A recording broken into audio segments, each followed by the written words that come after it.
हाँ आने दो हाँ। हाँ 아니 라이트 아니 लाइन 이거 का 이때때 이미 너무했다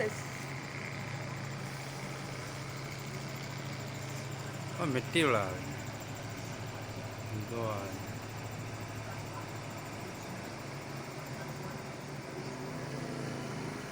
बीच में तो ये मुड़ जाती हैं। हाँ हाँ बीच में ये जो है ना बीच में तो ये मुड़ा ये ट्रेन की तरह। ट्रेन की तरह ये तो पता है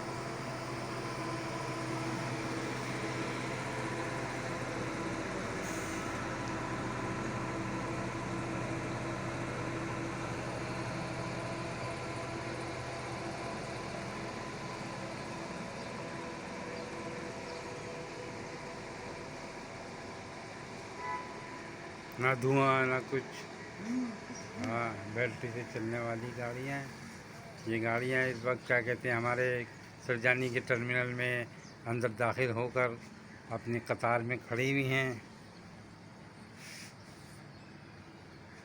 अब 40 बसें इस टर्मिनल में मौजूद होंगी।